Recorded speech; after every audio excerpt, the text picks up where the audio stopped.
Ibu-ibu, teman-teman sekalian yang saya muliakan, hari ini kita akan membahas mengenai tawakal sebagai seindah-indah bekal. Fatazawwadu fa inna khairaz zadi taqwa. Fatawakkalu in kuntum mu'minin. Bertawakallah kalian jika kalian beriman kepada Allah Subhanahu wa taala. Maka mudah-mudahan Allah Subhanahu wa taala hadirkan kita di majelis ini untuk menganugerahkan kepada kita sifat tawakal. Amin. Mudah-mudahan Allah Subhanahu wa taala menganugerahkan kemanfaatan pada ilmu kita hari ini, sehingga tidak hanya sekedar kita bahas, akan tetapi juga kita dapat meraihnya dan menjadi bersifat dengan sifat tersebut insyaallah. Amin ya rabbal alamin. Karenanya kita awali kajian ini dengan membaca suratul Fatihah. Kita minta kemanfaatan dari ilmu kita insyaallah. Kita minta agar kita dapat menjadi orang-orang yang bertawakal kepada Allah Subhanahu wa taala dengan seindah-indahnya tawakal. Al-Fatihah biniyatin nafa' wal intifa' wal mudzakarah wat tadhkir ibtigha'a mardatih wa qurbih wa thawabih wa husnil khatimah ma'al lutfi wal afiyah wa salahil aqibah wa ila hadratin Nabi Muhammadin sallallahu alaihi wa ala alihi wa sahbihi wasallam. Al-Fatihah.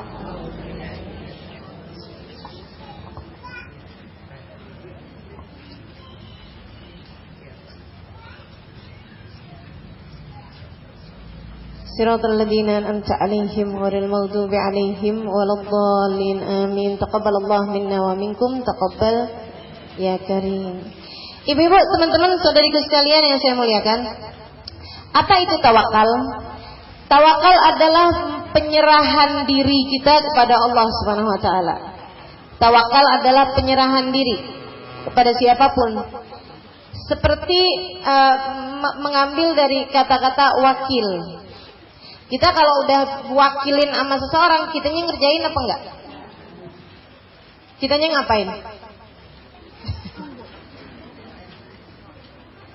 Kitanya ngapain? Nah itu ya, kitanya ngapain? Ya kitanya nggak ngapa-ngapain. Kitanya ngerjain sesuatu yang lain yang tidak bisa diwakilkan. Kan gitu? Teman-teman sekalian saya muliakan. Jadi yang namanya tawakal itu adalah sesuatu yang sudah diwakilkan, yang kemudian kitanya menyerahkan sesuatu tersebut kepada yang kita serahi itu. Begitu. Nah, karenanya kemudian ditawakal ini diminta oleh Allah Subhanahu wa taala dalam urusan apa? Yang pastinya adalah dalam urusan rizki. Yang pastinya kita diminta tawakal dalam urusan rizki. Yang kedua, kita diminta tawakal untuk urusan masa depan.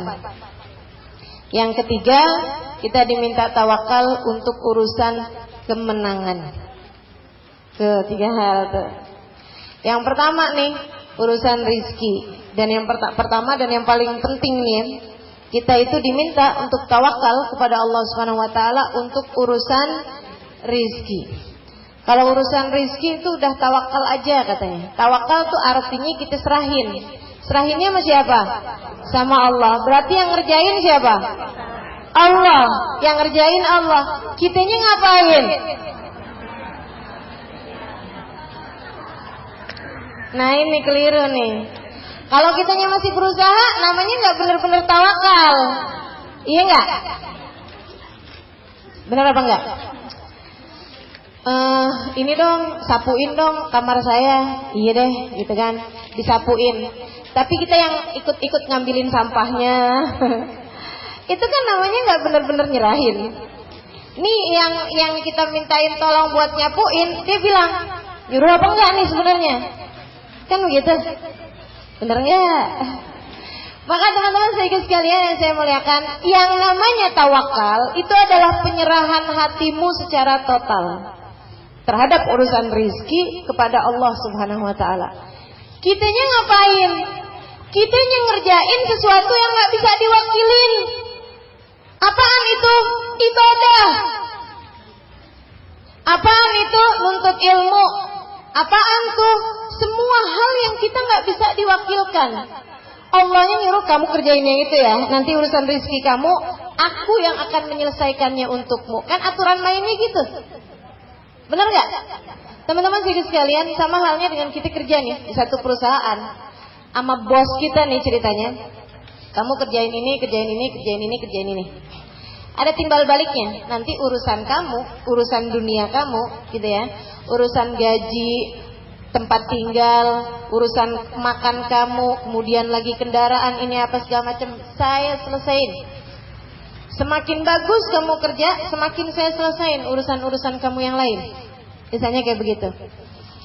Teman-teman sekalian, kita kemudian ketika dalam kondisi seperti itu, apakah kemudian enggak deh, saya mah seneng cari sewaan mobil, seneng cari nggak mau ambil yang disediain sama bosnya, tapi kitanya ikut-ikutan ruwet nyelesain urusan bos kita.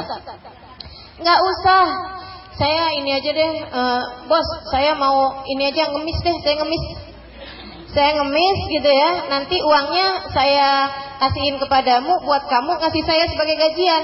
Lah ngapain gitu bosnya? Kamu tuh saya minta buat ngerjain tuh kerjaan-kerjaan kamu, nanti urusan yang ini saya yang nyelesain. Teman-teman sekalian, kita sama Allah tuh banyak yang kayak begitu. Kita sama Allah banyak yang kayak begitu. Gitu ya. Allahnya bilang, rizqukum fis sama'i wa ma tu'adun. Rizki kalian udah kelar, udah rampung, udah selesai. Diselesaikan di langitnya Allah Subhanahu wa taala. Sebelum kamu lahir, udah rampung, udah ditulis semuanya. Yang bakalan kamu makan besok hari, yang bakalan kamu pakai besok hari, udah rampung, udah kelar bukunya, udah enggak usah ikut-ikutan kata Allah. Udah enggak usah ikut-ikutan. Kita suruh ngapain ya Allah? Salat, ibadah yang benar jadi hamba saya. Kan gitu ya? Yang baik, yang begini, yang begitu. Nanti tenang, urusan rezeki kamu makan. Ya saya kasih gitu Allah. Tapi kitanya nih enggak nih. Wah, urusan sholat, gemblangkrak.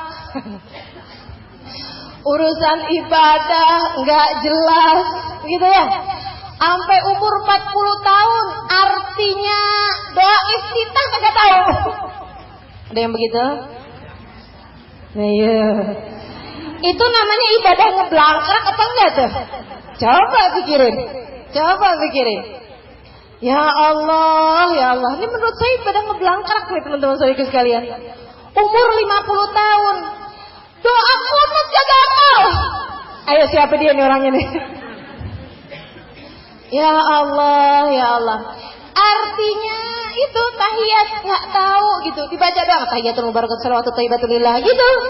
Ini ibadahnya ngeblangkrak. Urusan yang udah rapi diatur sama Allah, diserahkan sama Allah, ikut-ikutan ngurusin. Waduh, pokoknya tiap hari rezeki nih, kalau nggak nyari nih, kita nggak bisa makan. Waduh, pusing kita mikirin urusan yang Allahnya udah bilang, yang itu udah jadi urusanku, yang itu urusan kamu tuh. Salah-salah nggak gitu jalanin hidup? Salah.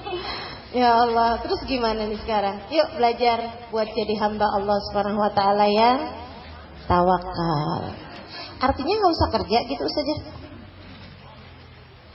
Artinya nggak usah kerja gitu. Bukan gitu juga. Teman-teman sekalian, tawakal ini sifat hati ya. Halo. Tawakal ini sifatnya hati. Ada saya dapetin orang kerja tapi nggak tawakal sama kerjaannya. Ada juga orang nggak kerja tapi setengah mati ikutan pusing mikirin urusan rizkinya, gitu. Yang kerja suaminya, dia sih nggak kerja tapi ikutan pusing aja gitu. Bu, kok nggak kelihatan bu pergi pengajian lama bener nggak pergi? Ya Ustazah, ya ampun saya ini pusing Ustazah. Kenapa? Suami saya mau pensiun Ustazah. Kapan pensiun? Tahun depan. Lah, kenapa pusingnya dari sekarang? Ampun ya. Itu tuh. Jadi yang masalahnya tawakal itu bukan pada kerja nggak kerja, bukan. Tapi masalahnya ada pada hatimu. Tawakal apa enggak nih? Gitu. Katanya Nabi Muhammad sallallahu alaihi wasallam, "Lau tawakkaltum haqqa tawakkulih la ruziktum kama yurzaqut tayr yaghdu khimasan wa yaruhu bitana." Kata Nabi Muhammad SAW, kalau kalian tawakal, sebenar-benarnya tawakal, kalian akan diberi rizki seperti diberi rizkinya burung. Burung tuh keluar pagi dalam keadaan perutnya kosong, perutnya kempis gitu ya. Berangkat pulang-pulang sore tuh perutnya udah penuh, kemudian dia masih bawa pula makanan untuk diberikan kepada anak-anaknya di sarangnya. Di sarangnya udah disiapin gitu. Nah itu kata Nabi Muhammad. Jadi harus pergi juga. Maksudnya harus ada ikhtiar. Cuman maksudnya tawakalmu tuh jangan ada pada ikhtiarmu. Itu yang bikin kita kemudian jadi lemah iman, jadi lemah keyakinan. Tawakalnya itu jangan kepada pekerjaanmu. Wah kalau nggak punya kerjaan gimana nih? Wah kalau kemudian dipecat sama bos gimana nih? Akhirnya kemudian apaan yang dikepengenin sama bosnya jadinya dikerjain. Kan begitu tuh. Tawakalnya nggak sama Allah SWT. Yang jadi ibu rumah tangga pun banyak yang kayak begitu. Dia menyangka tuh kayaknya suaminya tuh sang pemberi rizki, jadi mati-matian nyari ridho suaminya. Jangan sampai dia marah, jangan sampai dia sampai kemudian kalau suaminya minta dia untuk melanggar syariat agama Allah pun dia langgar. Kan ada yang kayak begitu. Banyak yang kayak begitu. Udah deh kamu kayaknya kalau pakai jilbab kelihatan lebih tua 10 tahun. Kayaknya kamu lebih cakep deh kalau nggak pakai jilbab. Buka jilbabnya. Gitu tuh. Kenapa tuh bisa kayak begitu? Karena dia menganggap suaminya nih sang pemberi rizki gitu. Dia tawakalnya sama suaminya. Padahal sebenarnya pemberi rizki sejatinya adalah Allah. Gitu. Artinya nggak usah hormatin suami. Lain lagi ya. Hormatin suami perintahnya Allah juga. Kita harus lakukan juga. Itu maksudnya itu bahwa kita kemudian jangan bergantung sama seseorang. Jangan bergantung sama seseorang. Teman-teman saudariku sekalian yang saya muliakan, kalau mau belajar tawakal, belajar dari anak kecil aja. Belajar dari anak kecil-kecil. Anak kecil-kecil itu kalau kepengen sesuatu, minta sama orang tuanya. Nggak pakai mikirin caranya.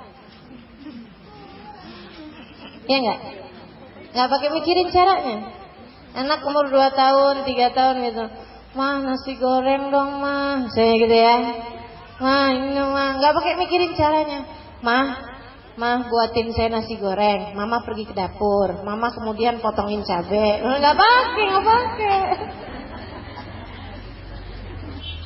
Nggak ada. "Mah buatin susu mah," gitu kan. Nggak pakai mikirin. Nggak pakai mikirin caranya, nggak pakai mikirin apa-apa. Bahkan kita nggak mikir, anak-anak tuh nggak mikir mamanya punya duit apa nggak ada gitu. Yakin aja kita sama orang tuanya, kan begitu. Kita tuh ya kayaknya kalau urusan tawakal hebatan lagi kecil daripada sekarang. Bahkan lebih keren lagi tawakalnya bayi. Makanya pernah kelihatan bayi depresi nggak? Nggak ada. Gak ada anak bayi, gak ada yang depresi. Dia yakin rizkinya disampaikan Allah SWT. Ini ya, kita nih yang udah dewasa dan gak yakin sama urusan rizki. Teman-teman saudariku sekalian yang saya muliakan, kita tuh lupa gitu.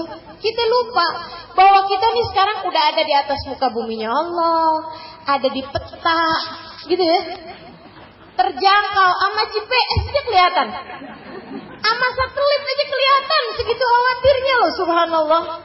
Segitu khawatir, sama satelit kelihatan, sama orang di seluruh negara dunia ini kelihatan kita nih. Kalau ada apa-apa sama kita kelihatan. Sama orang sedunia nih zaman sekarang nih. Teman-teman sekalian, kamu waktu dalam perut ibumu aja lo nggak bisa lihat. Ibu kamu nggak bisa lihat. Anak saya cakep, hidungnya mancung. Emang kelihatan apa belum? Nggak kelihatan, dia nggak bisa lihat nih anaknya lagi kenapa, nggak paham. Kalau orang lagi hamil, ibunya nggak tahu, bapaknya nggak tahu, nggak ada yang lihat, siapapun nggak ada yang lihat. Dia di dalam rahim, di dalam rahim. Teman-teman saudara sekalian, perlu rizki apa enggak? Perlu. Disampaikan apa enggak rizkinya? Disampaikan. Disampaikan. Dengan cara-cara yang kamu nggak pernah paham, kita nggak pernah tahu. Begitu indahnya, sampai-sampai dibikin sama Allah saluran-salurannya, diproses makanan dari perut ibunya, kemudian kan itu ya, dari apa yang dimakan sama ibunya disaring dulu, nggak langsungan masuk begitu aja. Disaring dulu, dicerna dulu, diambil darahnya, diambil ininya, diambil kalsiumnya, diambil vitaminnya, diambil semuanya sampai jadi anak kita, diambil saluran nafasnya, nyambung sama nafas ibunya. Subhanallah. Detil-detilnya Allah memberi rizki kepada kita di dalam rahim itu lebih rumit daripada detil-detilnya Allah ngasih rizki kita sekarang di atas muka bumi ini. Udah gampang bener kalau sekarang sih. Makan udah bisa makan sendiri, kan gitu istilahnya kan? Jauh lebih mudah bagi Allah untuk memberi rezeki kepada kita sekarang ada di atas muka bumi, jelas kelihatan daripada ketika Allah memberikan rezeki kepada kita di dalam rahim ibu kita. Segitu aja Allah sampein rezekinya. Sampai-sampai yang pernah saya tahu itu ya, itu dari siapa namanya? Harun Yahya ya? Harun Yahya ya? Itu yang bikin video tentang kehamilan, dia Profesor Harun Yahya itu. Dia bilang tuh sampai perutnya anak, mukanya si bayi itu ngadepnya ke belakang punggung. Ngadepnya ke belakang punggung, bukan ke depan. Kenapa? Biar dia tidak terganggu dengan bau yang tidak enak dari kotoran kita. Cakep gak?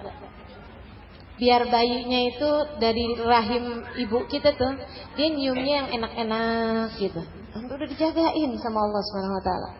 Biar dia nyiumnya yang enak, biar dia berasanya lebih nyaman gitu ya. Aduh, teman-teman sekalian, sampai waktu keluar dia ogah. Makanya waktu keluar nangis. Jangan keluar gitu kan, betah dalam perut. Enak, hangat gitu ya. Dalam perut berasanya nikmat luar biasa. Rizkinya disampaikan sama Allah Subhanahu wa taala dengan keadaan yang jauh lebih rumit. Udah gede-gedean.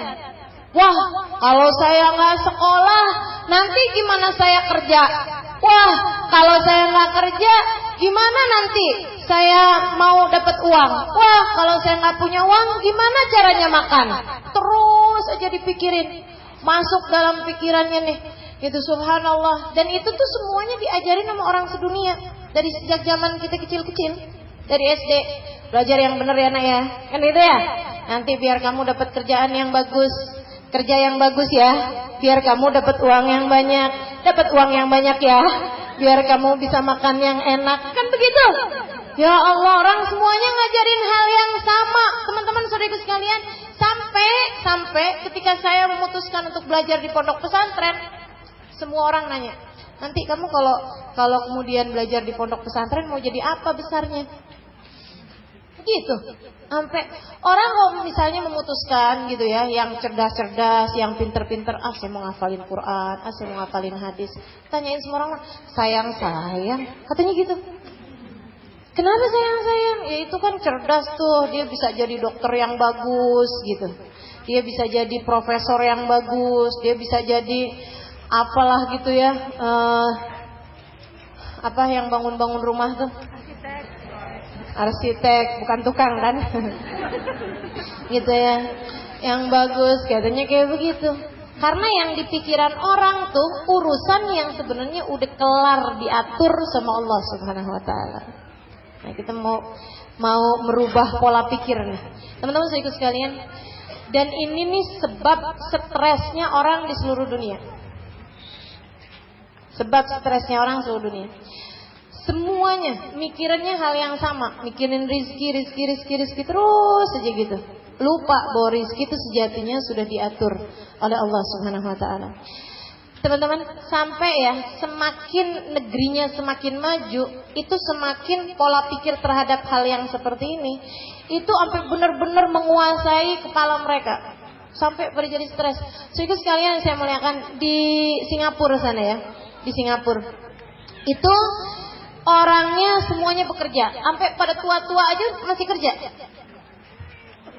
Pernah tahu Singapura kan ya? Itu tuh, oh enggak, ya nggak apa-apa. Saya ceritain. Teman-teman saya sekalian, itu ya, sampai orang-orang umur 70 tahun, 80 tahun masih kerja. Walaupun kerjanya yang nggak usah pakai mikir gitu, nempatin barang di mall itu loh, buat di supermarket gitu ya, bagian yang nempatin barangnya, masukin ke trolinya, semuanya harus kerja. Kenapa? Karena mereka tuh, saya kalau nggak kerja makan dari mana? Kayak gitu. Semuanya mikirnya hal yang sama. Harus bayar ini, harus bayar itu, harus bayar ini, bayar itu. Ya Allah, sedih bener gitu. Karenanya kemudian kalau tingkat kriminalitas di Singapura itu sangat kecil sekali. Nggak ada orang, mohon maaf nih ya, nggak ada orang merkosa orang di Singapura. Nggak ada orang nyuri gitu ya, jarang banget orang nyuri. Nggak ada orang bunuh orang dan lain sebagainya. Kenapa? Kayaknya nggak sempet. Orang semua kerja, apa nggak sempet gitu. Teman-teman juga sekalian, tingkat kriminalitas, kejahatan di sana tuh sangat minim sekali, sangat kecil sekali dibandingkan dengan Indonesia. Tapi tingkat stres, tingkat depresi, tingkat bunuh diri sangat tinggi sekali di sana. Tinggi banget. Tiap hari itu hampir ada aja orang yang bunuh diri. Dan mereka kan kalau bunuh diri gampang banget. Kan rumahnya kan tinggi-tinggi, apartemen. Oh udah kelar. Ya Allah, sedih bener gitu. Saya ngelihatnya tuh kayak yang aduh, melas banget gitu ya. Artinya tuh cuman yang dipikirin duit gitu. Di pikirannya nih. Pikirannya cuma duit doang. Nggak sama kan sama kita. Kita mah banyak yang dipikirin. Nggak cuma urusan duit. Urusan mau pergi majelis.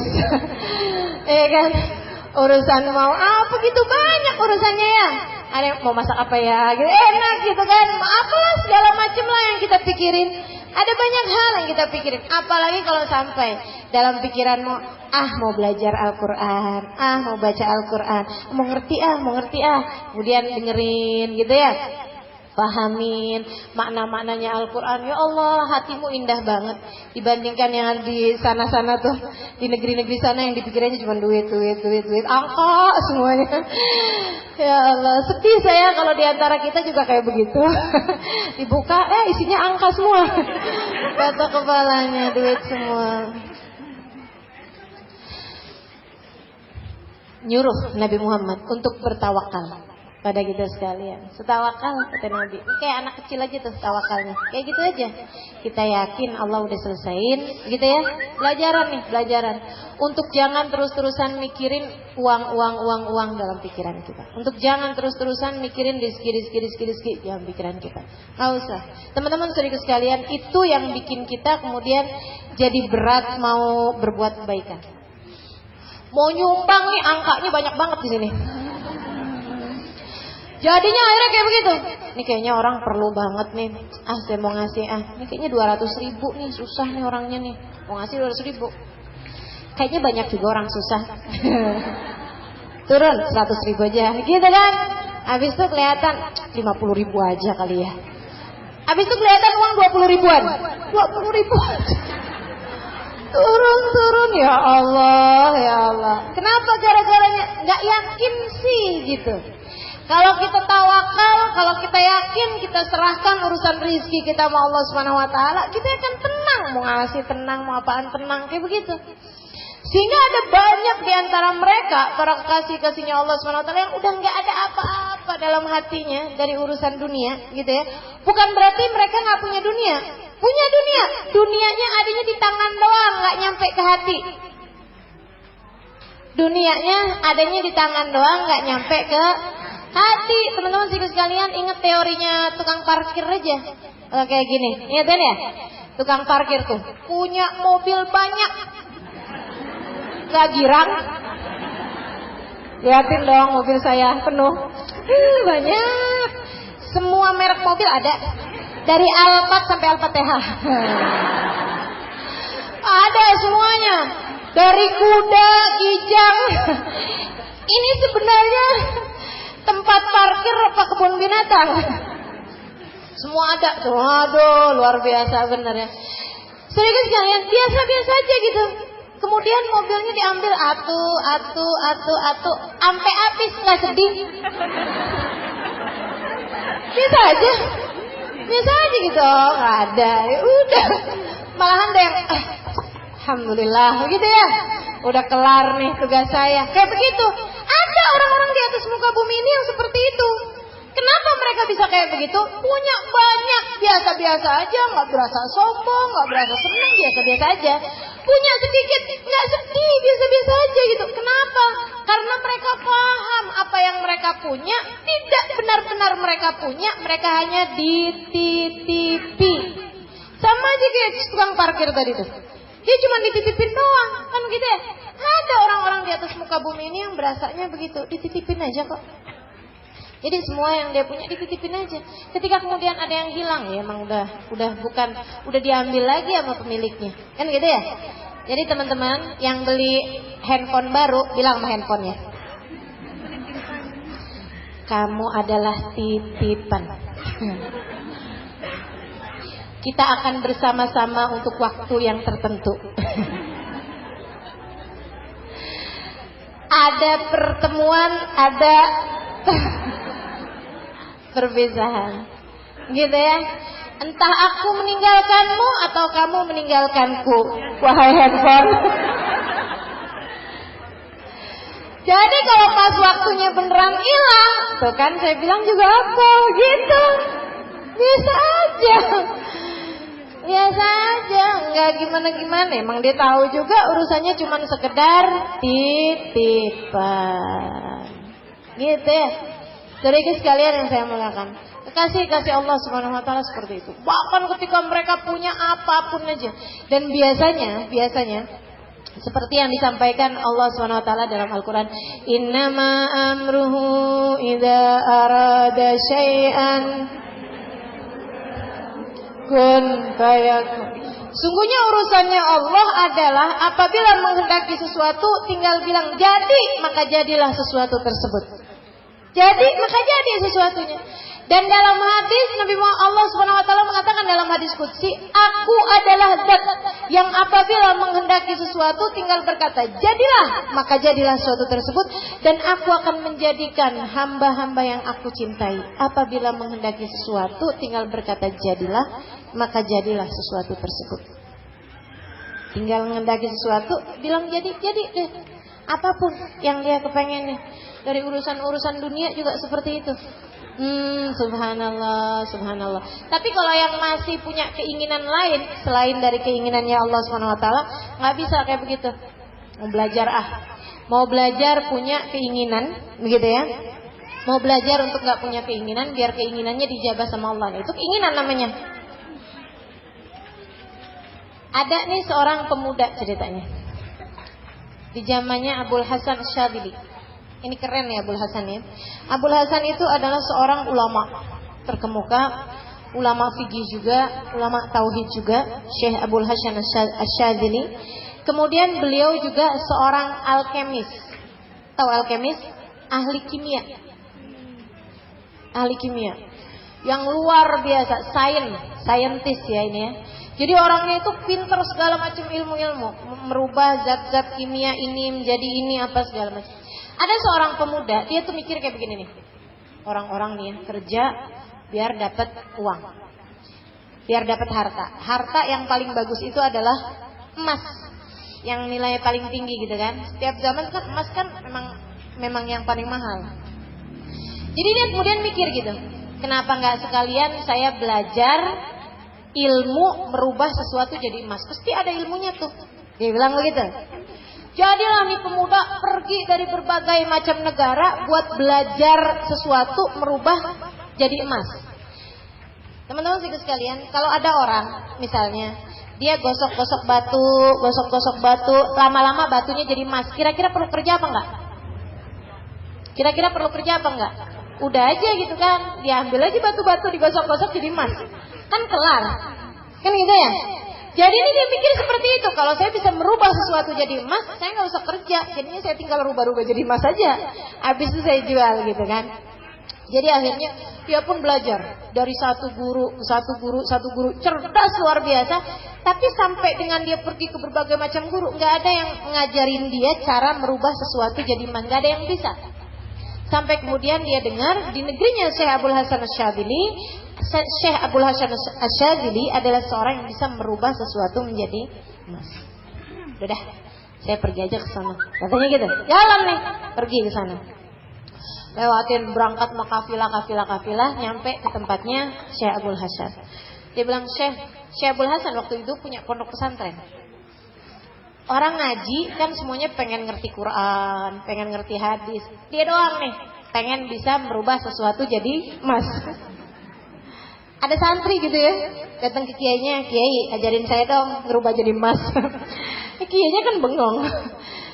Dia bilang, Syekh, saya ini datang dari negeri yang sangat jauh. Saya datang ke sini dan saya sudah menghabiskan waktu bertahun-tahun belajar dari berbagai macam ahli-ahli kimia untuk bisa merubah sesuatu jadi emas, tapi saya nggak ketemu. Gimana? Saya dengar engkau bisa merubah sesuatu jadi emas. Iya, bisa saya. Katanya Syekh Abdul Hasan nih. Saya nggak paham apa beliau bisa atau maksudnya bisa mengajarkan hal yang kira-kira dekat kepada hal tersebut gitu ya. Pokoknya Syekh Abdul Hasan bilang saya bisa. Oh ya udah Syekh, kalau gitu saya mau belajar di sini. Oh, itu kan ilmunya tinggi, jadi syaratnya juga besar. Apapun Syekh syaratnya, bayar berapapun atau saya suruh ngapain aja nggak apa-apa saya. Ayo dah, saya kerjain dah pokoknya. Syaratnya kamu harus tinggal di sini setahun. Oh ya gampang, tenang, setahun doang, gitu ya. Habis itu kemudian yang kedua, kamu nggak perlu belajar kayak yang lain-lain. Kamu kan memang nggak pengen kan? Iya sih Syekh. Kamu nggak pengen kan jadi ahli Quran, ahli hadis? Enggak sih Syekh, nggak tertarik saya. Dia pikir nih merubah suatu jadi emas, ilmunya lebih keren daripada ilmu Al-Quran ataupun ilmu hadis. Seperti persangkaan teman-teman. Nyangkanya ilmu merubah suatu jadi emas lebih keren daripada ilmu Al-Quran. Akhirnya terus saya bilang gitu. Ya, jadi nggak apa-apa, kamu nggak usah. Kamu hanya perlu melakukan untuk saya dua hal. Apaan tuh Syekh? Yang pertama, kamu jangan sampai batal wudhu. Setiap kali batal langsung wudhu lagi.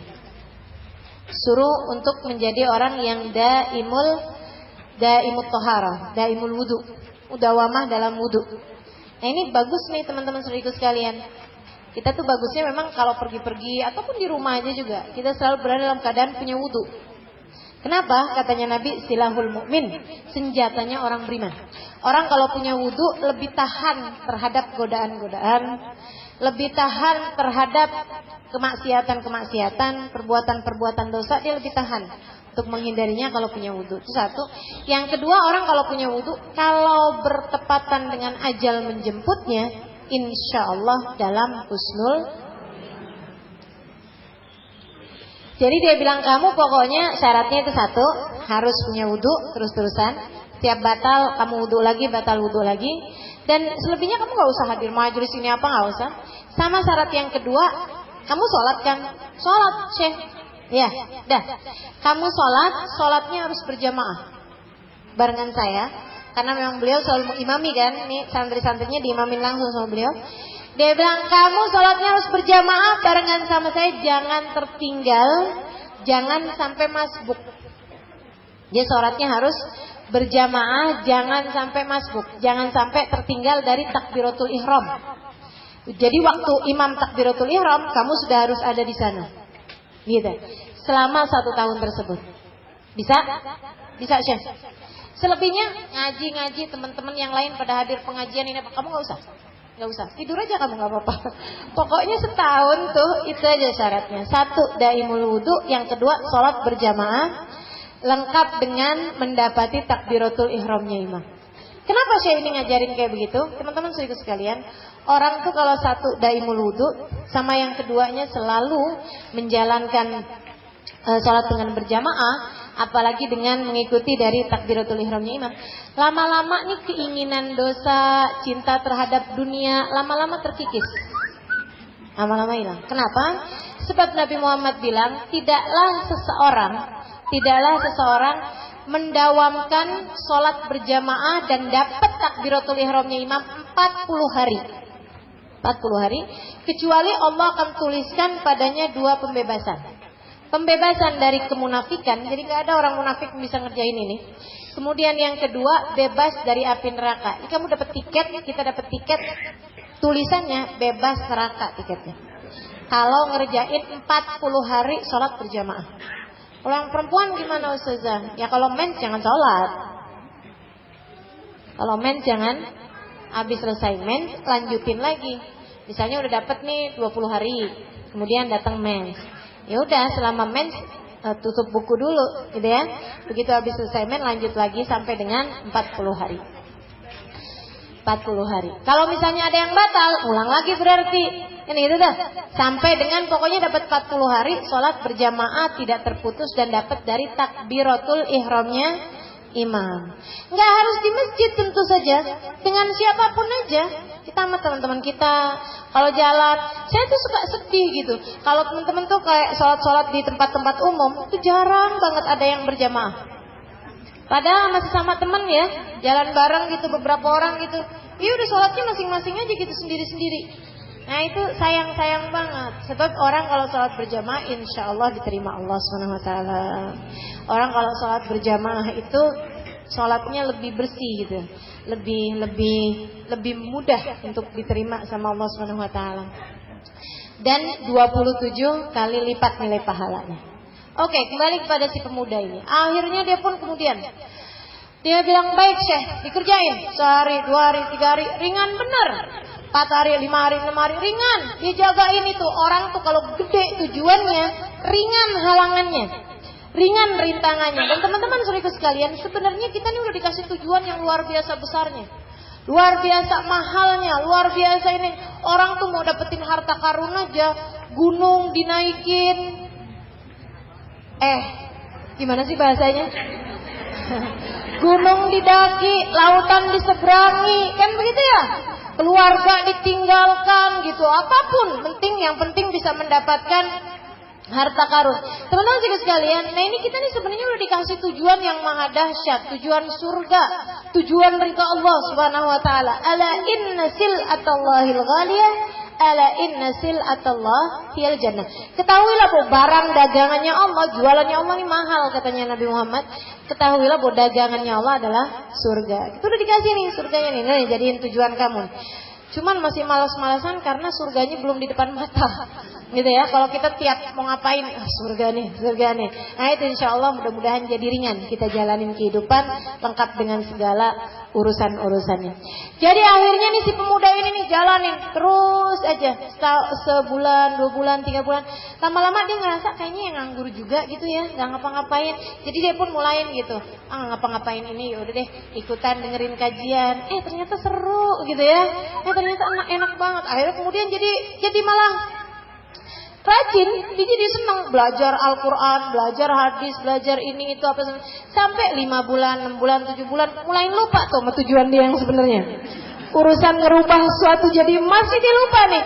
Sampai kemudian 10 bulan, 11 bulan, 12 bulan. Udah hampir-hampiran setahun nih dari kedatangan dia itu, yang waktu itu dia sudah benar-benar memandang bahwa urusan dunia itu jadi kecil. Dia memandang bahwa urusan akhirat itu yang paling utama. Dia memandang bahwa hidup di dunia sebentar. Dia melihat bahwa kehidupan di hari akhirat jauh lebih panjang. Dia melihat bahwa urusan dengan orang-orang dunia ini nggak terlalu penting. Dia melihat urusan dengan Allah dan Rasulnya itu yang utama.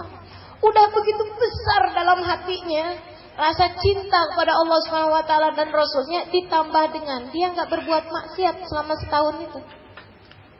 Maksiat apaan? Cewek kagak ada, pesantren. Ya kan ya?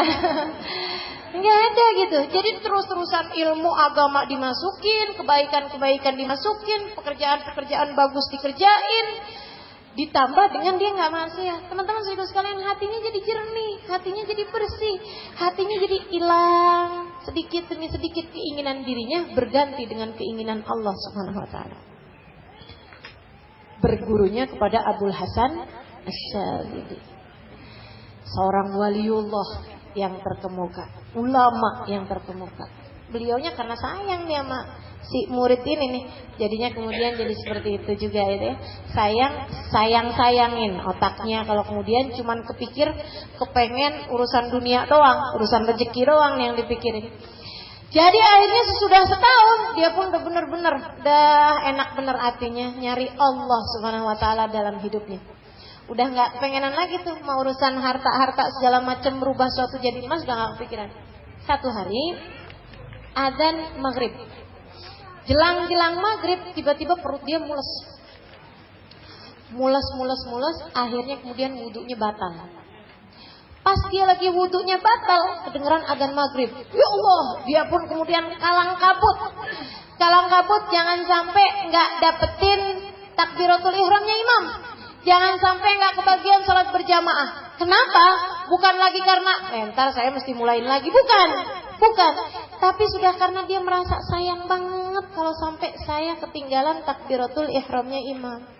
Teman-teman sekalian, itu yang diajarin Nabi Muhammad. Nabi itu pernah keluar masjid, ngelihat saat isya. Nabi ngelihat ada orang lagi ribut-ribut gitu. Kata Nabi, "Malakum? Kenapa nih pada rame-rame gini?" "Alaihi ibiluh ya Rasulullah." Ini si fulan bin fulan, untanya hilang wahai Rasul. Untanya hilang. Jadi kita ribut nih lagi nyari-nyariin untanya dia gitu. Nanya-nanya gitu, kayak ada orang sendal hilang atau sepedanya hilang, kan kita suka kepo. Tadi naruhnya di mana? Sepedanya kayak apa, kan begitu tuh. Ya, ini jadi sahabat-sahabat pada kepo ya ceritanya ya. Wah, untanya kayak apa? Cewek apa cowok untanya? Intinya pertanyaan banyak gitu. Untanya udah kawin apa belum? Jadi mereka lagi nanya-nanya gitu kan tentang urusan untanya. Nabi keluar. Kenapa katanya Nabi? Kenapa? Alaihi ibiluh ya Rasulullah. Unta dia hilang wahai Rasul. Unta tuh mahal harganya. Lebih mahal dari sapi, berapa kalinya sapi gitu si unta itu. Sapi aja berapa? Nggak tahu ya, saya juga sih, makanya saya nanya. Anggaplah ya 30 juta gitu ya, 40 juta gitu. Nah ini lebih mahal lagi gitu. Jadi barang mahal, barang 50 juta hilang, itu kan orang sahabat-sahabat pada ribut. Nabi kemudian bilang, "Oh, saya kirain ada yang ketinggalan takbiratul ihram."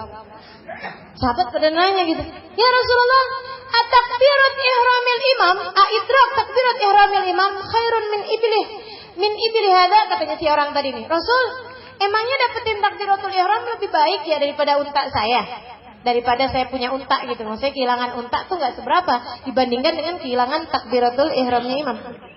Kata Nabi Muhammad SAW, "Bal bimil'id dunya ibila," bahkan dengan sepenuh bumi ini unta, nggak usah satu, sepenuh bumi ini unta, kehilangan itu masih lebih mending daripada kehilangan takbiratul ihramnya imam. Nabi ngajarinnya kayak begitu tuh. Dalam hadis yang sahih, teman-teman saudaraku sekalian. Jadi ini ceritanya udah hatinya tuh udah ngerti yang kayak begituan, udah ngerti. Sehingga akhirnya begitu datang maghrib, dia nggak punya wudu, dia batal wudunya, kalang kabut, lari-lari menuju ke sumur. Dia kemudian dalam keadaan kalang kabut nyari ke sumur itu, dia nyampe ke sumur, alhamdulillah teman-teman udah pada bubar, udah pada wudu semuanya, udah dari masjid semuanya. Jadi dia langsung aja tuh sendirian dia ngambil air dari sumur tersebut. Begitu naik sumurnya, isinya bukan air, emas. Dia ngeliatnya, "Hah, ya ampun, saya kan mau air, ya Allah kasih saya air." Ditumpahkan si emas tersebut, dia kemudian ngambil lagi. Dia ngambil lagi, isinya masih emas juga. "Ya Allah kasih saya air, ya Allah kasih saya air ya." Dia buang si emas tersebut itu. Buang ke dalam lagi maksudnya gitu ya. Bukan yang iya nanti saya ambil deh gitu maksudnya. Gitu. Saya bayangin kalau kita kan kayak begitu ya.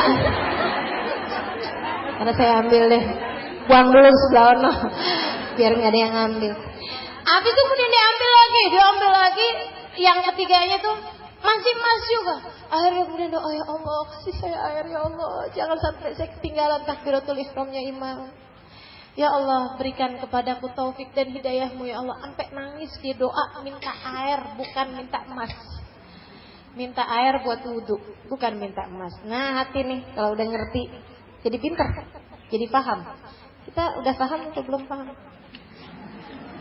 Udah. Dia buang lagi, sesudah dia minta dengan nangis itu dia kemudian tarik lagi, isinya air. Alhamdulillah, makasih Allah. Dia buru-buru wudu, kemudian dia lari. Begitu masuk, imam udah berdiri tuh, tapi belum takbiratul ihram. Wah, girang lagi dia. Alhamdulillah, makasih Allah. Dia kemudian sholat, habis selesai sholat semua dikir-dikir, orang-orang udah bubar, dia samperin gurunya. Dia cerita, kata syekhnya kemudian, sekarang kamu sudah tinggal minta aja sama Allah untuk merubah apapun menjadi emas, jika kamu mau. Apaan aja kamu minta buat jadi emas, jadi emas. Dia bilang, ya Syekh, sekarang sudah gak kepengen lagi jadi emas. Buat saya gak ada bedanya antara emas ataupun kerikil, antara emas ataupun tanah. Kata gurunya, sekarang orang-orang yang sudah mencapai tingkatan yang seperti itu menjadi orang-orang yang apabila menghendaki sesuatu, maka jadilah sesuatu tersebut. Teman-teman sekalian, ada satu kapal layar besar berada di atas lautan. Ceritanya nih, atas lautan. Lagi jalan.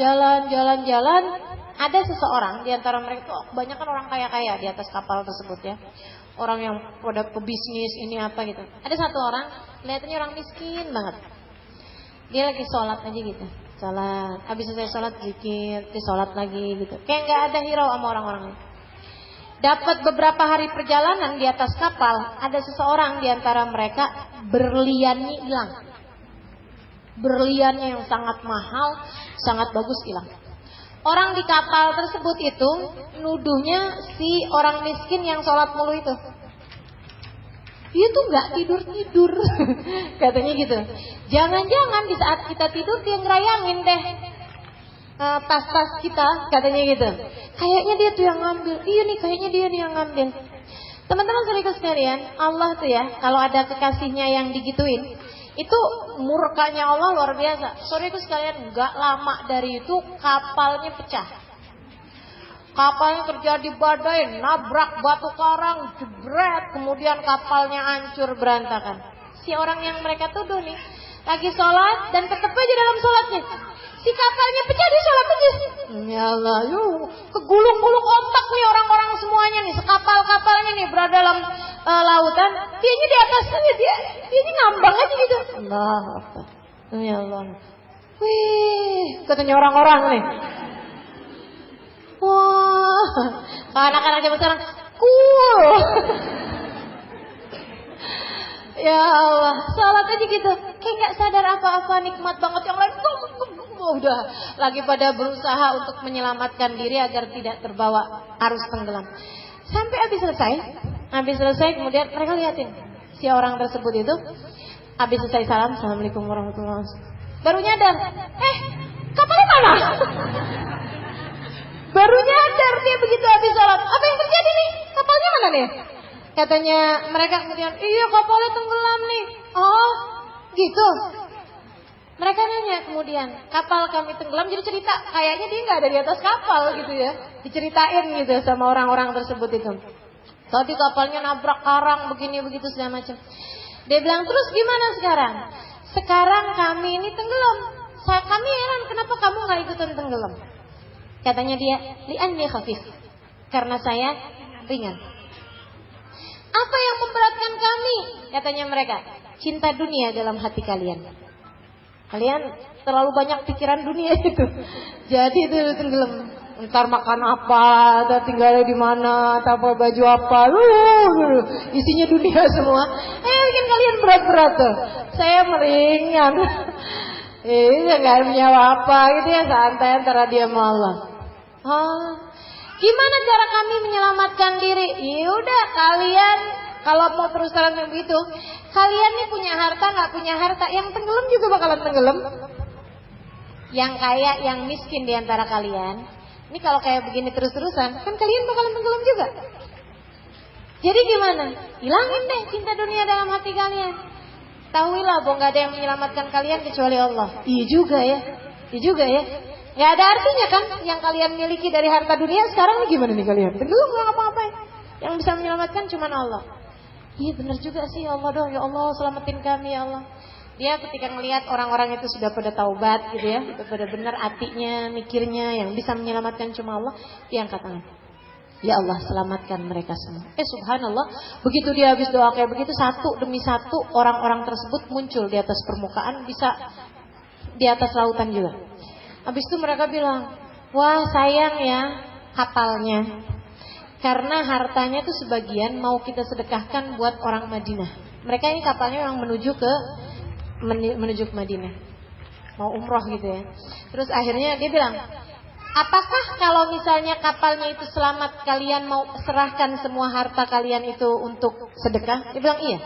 Mereka bilang, oh kita mau serahin aja deh semuanya kepada orang Madinah. Dia doa, ya Allah balikin ya Allah. Gak lama kemudian muncul kapal lengkap dengan seluruh barang-barang mereka kembali di atas lautan. Ini ya, innama amruhu idza arada syai'an an yaqula lahu kun. Ada orang-orang tuh sama Allah dikasih kemuliaan sampai bisa kayak begitu. Tinggal bilang sesuatu jadilah, maka jadi sesuatu. Naik itu semuanya di atas kapal sampai selamat. Begitu nyampe di ujung, mereka kemudian turun, mereka nanya, "Man antum?" Dibilang, "Siapa sih kamu sebenarnya?" Dia sambil noleh gitu, sambil bawa berdiri aja, enggak bawa apa-apa, enggak punya apa-apa. Ana Uwais Al-Qarni. Saya Uwais Al-Qarni. Gak ada dunia di hatinya. Kata Nabi Muhammad, entar nih si Uwais nih datang ke hari akhirat, bukan datang ke hari akhirat, orang-orang pada masuk surga, Uwais masuk ke neraka. Ya Allah, katanya orang baik, tapi kok masuk ke neraka? Iya, dia di neraka ngeliatin siapa nih yang saya kenalin, diselamatin kemudian dari neraka. Subhanallah, ini Uwais Al-Qarni. Gak ada cinta dunia dalam hatinya. Sampai-sampai beliau itu pernah mengalami masa-masa gak kerja sama sekali, gak punya uang sama sekali. Kerjanya suka nyari makanan di sampah. Kalau lagi nyari makanan di sampah, kalau ketemu yang bagus, misalnya buah gitu ya, belum kesentuh sama sekali, masih bagus, masih bersih gitu, maksudnya, dia tuh kemudian dibersihkan, disedekahin, sempet sedekah. Ya Allah, luar biasa bener ya. Gak ada cinta dunia dalam hatinya. Pernah satu waktu dia lagi nyari-nyari tempat sampah gitu, ada makanan-makanan apa gitu ya. Di ujung sebelah sana ada anjing. Dia liatin, "Jing, apa kabar?"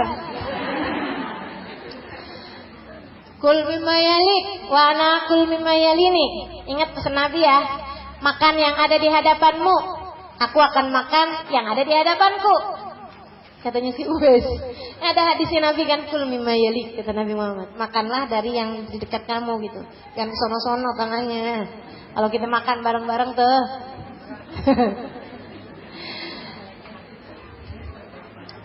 Kul mimma yalik wa nakul mimma yalini, dia bilang. Saya akan makan yang di depan saya. Kemudian dia masih ngobrol nih sama anjing.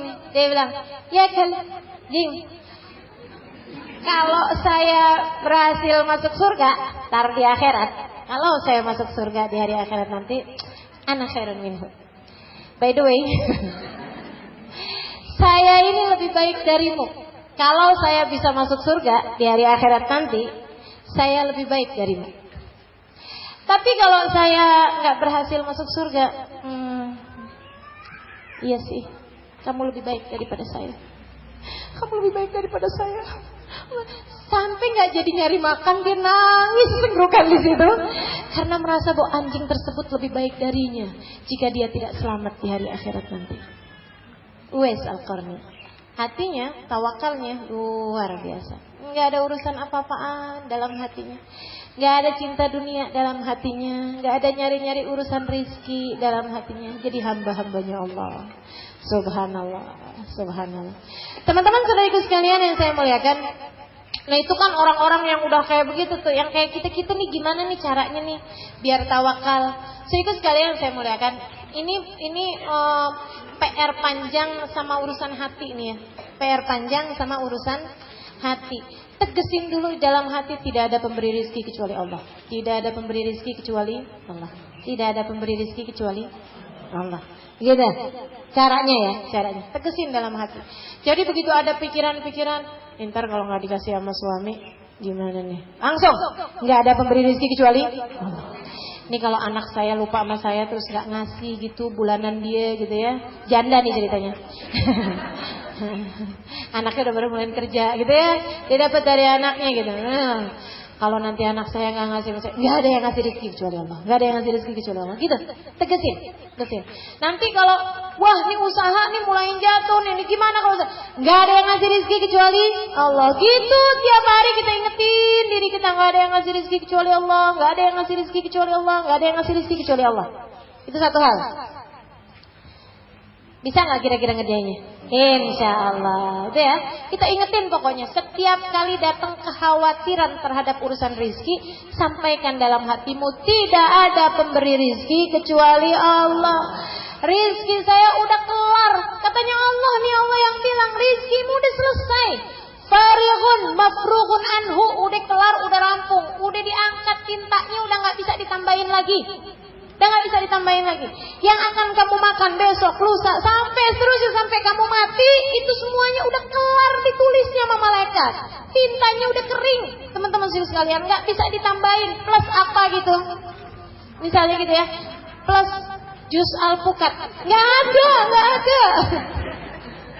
Udah gak bisa dipanggil lagi pelayannya. Udah kelar urusan rezeki nih. Itu sekalian saya mengatakan, udah rampung gitu. Jadi setiap kali ada datang keraguan-raguan kita tegesin hati kita, rizki udah selesai, rizki udah kelar. Itu sekalian yang saya muliakan, kita tegesin. Nah ini ya urusan negesin ini ya. Kadang-kadang orang perlu belajar, kita nggak usah. Udah belajar dari pelajaran ini aja, nggak usah main coba-coba. Susah saya kalau semuanya pada pengen nyobain. Ada seseorang ceritanya mau nyobain ayat itu kan, rizqukum fis sama wa ma tu'adun. Wa ma min dabbatin fil ardi illa 'ala Allah rizquha wa ya'lam mustaqarraha wa mustaqarraha. Tidak ada suatu melata di atas muka bumi ini kecuali wajib bagi Allah untuk memberikan rizki padanya. Mau tahu sih? Katanya gitu. Dia pun pergi ke tempat yang jauh yang enggak ada rumah-rumah orang. Pergi ke misalnya pantai Laut Selatan. Pokoknya gitu deh, nyari yang sangat jauh. Nggak ada orang di sekeliling pantai tersebut, sepi, kosong.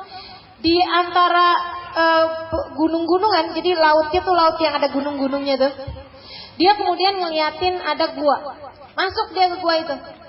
Masuk ke gua itu, dia duduk. Kemudian dia bilang, ya Allah, saya mau tahu bagaimana caramu memberi rezeki kalau saya kayak gini. Di gua, tempatnya jauh, sepi, gak ada orang di sekitar situ. Dia duduk aja gitu. Saya gak mau ngapa-ngapain ya Allah. Kalau saya gak ikhtiar, gimana cara memberi kepada saya rezeki? Dia duduk bersila, diem aja. Di dalam gua yang sangat gelap, gak kelihatan apa-apa. Allah kemudian menghadirkan ada seorang tawanan perang. Pergi gitu ya, lari dari peperangan. Dia nyari-nyari tempat berlindung, pas di dekat gua tersebut turun hujan. Jadi dia pun kemudian masuk nyari-nyari tempat berlindung, ketemu gua itu. Guanya tuh bahkan gak kelihatan pintunya dari luar. Jadi akhirnya dia masuk ke gua tersebut karena gak ada tempat buat berlindung itu. Dia masuk ke sana, subhanallah sama Allah dibikin dia duduknya, dia cari-cari tempat duduk gitu ya. Dia dapat duduk pas sebelahan sama orang tadi ini. Kok anget? Kan orang kan punya suhu tubuh ya. Kok anget nih? Dia pegang-pegangin, gelap gak kelihatan apa-apa. Kayak orang. Gitu ya, dilihatin, diraba-raba, kayak orang. Matanya dibuka-buka sama dia gitu, hidungnya diraba-raba gitu. Ada nafasnya. Ini si orang tadi, gimana cara mau ngasih kepadaku rizki ya Allah. Tiba-tiba dia ngerasain, dia gak lama dari dia duduk, ada orang pegang-pegang badan dia, pegang-pegang hidung dia. Dia mikir-mikir gimana caranya kalau ini dia tahu bahwa ini orang apa enggak. Dia kemudian ambil tasnya dia, ada ranselnya, itu dia buka ranselnya, di dalamnya ada beberapa remah roti. Ada makanan dia punya di dalam di tasnya tersebut. Dia ambil kemudian rotinya itu, dia ambil nih rotinya, dia Pak liatin, oh ini dia nih mukanya nih. Ini dia mulutnya, dibuka mulutnya sama dia. Set, dibuka mulutnya, rotinya dijijil-jijilin. Dia masih lagi mikir, ya Allah bagaimana caramu memberikan kepadaku rezeki. Ketika kemudian dia melihat ada orang gitu ya, deketin dia, ngeraba-raba dia, kemudian secara paksa buka mulutnya, masukin rizki ke dalam mulutnya tersebut. Ya Allah, iya ya Allah. Dia langsung ngakak. Mereka kaget, ya Allah, stres nih orang gila nih. Dia bilang, enggak, saya enggak gila. Saya cuma lagi mau mikirin gimana cara Allah ngasih saya rizki, tapi ternyata rizkinya disampaikan. Ada seorang perempuan solehah cerita sama saya. Dia lagi pergi ke Arab Saudi. Ceritanya, zaman dulu belum ada handphone. Teman-teman sekalian, zaman 20-30 tahun yang lalu mungkin, gitu ya. Lagi belum ada handphone belum ada, adanya mungkin telepon rumah, tapi dia pun juga nggak pasang itu ya. Dia pergi ke Arab Saudi nih ceritanya, buat ketemu sama suaminya. Dia punya suami di sana. Nyampe di sana, dapat beberapa hari, kemudian suaminya menceraikan dia. Dia tinggal di apartemen, maksudnya dikasih syugoh gitu kan, rumahnya dia gitu. Dia kemudian mikir gitu, dia bisa aja sih pulang, gitu ya. Dia bisa aja gini gitu apa segala macam. Dia bisa minta sama si mantan suaminya tersebut, dia pergi ke rumah orang itu untuk minta gitu kepada, seenggaknya buat dia ongkos pulang, ongkos hari-hari dia kalau memang dia masih mau di situ untuk menjalani masa iddah. Kemudian dia mikir, tunggu dulu, Allah itu nyuruh saya apaan? Dia bilang, oh iya, saya sekarang lagi iddah. Orang kalau dicerai kan ada iddahnya. Iddahnya 3 kali masa suci, gitu ya. Dia mengerti ilmu agama. Jadi dia bilang, oh sekarang ini saya wajib iddah. Dan iddah saya nggak boleh keluar. Dan sekarang saya ini kepengen jalanin apa yang Allah perintahkan sama saya. Berarti saya mau iddah aja. Saya nggak mau keluar-keluar. Allah kok ngasih saya rizki ini apa? Gak punya uang, maksudnya uangnya hanya beberapa aja gitu ya. Waktu itu dikasih itu sama suaminya. Dia pun kemudian hidup hari-hari dengan uang tersebut itu. Dia ikutan sama tetangga belanja begitu ya. Dia ketok-ketok rumah tangganya, ikutan belanja, perempuan tuh rumah tangganya. Sampai kemudian ada gitu buat hari-hari makan ini apa segala macam. Sampai dapat sebulan setengah habis. Emang gak seberapa yang ditinggalin, habis. Dia cerita, dia bilang saat habis itu, saya kemudian saya angkat tangan aja gitu sama Allah. Dia bilang, ya Allah, saya tidak mau keluar rumah. Saya gak mau pergi nih ke luar gedung, luar apartemen ini. Gitu ya, karena saya menjalankan perintahmu. Gitu. Kau suruh saya untuk berada dalam keadaan seperti ini, gak boleh keluar ini, saya akan menjalankan apapun yang kau perintahkan ya Allah. Urusan bagaimana rizki saya, bagaimana cara saya bertahan hidup, gak ada uang, gak punya apa-apa, gak punya barang-barang, gak punya buat makan hari itu, besok sudah gak ada. Dia bilang, itu terserah kau ya Allah, bagaimana memberikannya, aku serahkan semuanya padamu. Tawakal tadi ini. Keren ya, sampai hari terakhir dia gak punya duit tuh. Hari terakhir gak punya makanan, besok sudah gak bisa makan dia. Besok udah kelaparan gitu. Udah, habis itu dia sholat ini apa segala macam, dia tidur dan pagi-pagi dia bilang ada yang ngetukin pintu, laki-laki. Dok. Assalamualaikum warahmatullahi. Saya dengerin, laki-laki kok, saya nggak mau buka pintu buat laki-laki, karena saya sedang dalam keadaan iddah. Dia ngomong dalam bahasa Arab, dia dengerin gitu. Ada bicara nadar ini apa segala macam gitu, dia diam aja. Dalam rumah dia nggak jawab. Teman-teman sekalian, dia bilang, habis itu kemudian orangnya pergi. Sebelum itu dia ngelihat laki-laki tersebut kemudian masukin duit dari balik celah bawah pintunya. Masukin uang dari celah bawah pintunya. Terus dia ngomong apa lagi gitu. Terus orang itu pergi. Dia buka, depan rumahnya udah kayak supermarket. Semua kepentingan dia untuk selama masa iddah ada depan pintu. Duit-duitnya itu yang dimasukin ke situ. Jadi rupa-rupanya tuh orang, subhanallah, Allah mendatangkan kepada kita rezeki dari arah-arah yang kita nggak tahu, gitu ya. Syaratnya cuma satu, tawakal, kerjain perintahnya Allah Subhanahu Wa Taala. Yang tadi saya bilang, rezekinya nih urusan udah diatur sama Allah. Kitanya kerjain apa yang Allah perintahkan sama kita. untuk benar-benar, untuk ibadah, untuk ilmu, untuk belajar, untuk beriman, untuk bertakwa, untuk semua nih. Yang jadi anak yang baik, menjadi istri yang baik kan gitu, yang jadi orang tua, didik anaknya yang benar, biar mereka juga pada ngerti, begitu. Teman-teman saudara sekalian saya muliakan, ini semua kewajiban kita nih di atas muka bumi ini, itu yang kita diminta untuk kerjain. Yang urusan rezeki udah kelar, udah rampung. Allah Subhanahu wa taala semuanya udah ngaturin. Seperti teman saya ini, seperti perempuan yang cerita sama saya ini. Dia bilang begitu saya buka pintunya semuanya ada. Dari mulain berasnya, apanya gitu ya, sampai ke sayur-sayurannya, sampai semuanya lengkap. Sama duit-duitnya sekalian. Ada di situ semuanya. Ya Allah, Allah tuh emang luar biasa benar. Maka teman-teman saudara sekalian, bertawakallah kepada Allah Subhanahu wa taala urusan rezeki, karena semuanya sudah diatur oleh Allah Subhanahu wa taala. Mudah-mudahan kita bisa jadi hamba-hamba Allah yang tawakal. Kalau kita jalanin yang diperintahkan sama Allah, kita memilih Allah dalam segala sesuatu, insya Allah Allah juga akan kasih kemenangannya kepada kita. Insya Allah. Banyakin doa gitu ya. Apalagi urusan masa depan, teman-teman sekalian, kita nggak tahu. Udah serahin aja sama yang tahu. Siapa yang tahu? Allah. Urusan nanti nih, katanya si yang jomblo nih ya, nantinya saya bakalan kawin apa enggak ya? Udah urusin. Jadi hamba yang baik. Jadi hamba yang baik. Serahin semuanya kepada Allah. Yakinlah bahwa yang sekarang kamu jalanin ini adalah yang terbaik yang bisa kita jalanin dalam kehidupan. Insya Allah. Rabbana taqabbal minna innaka antas samiul alim.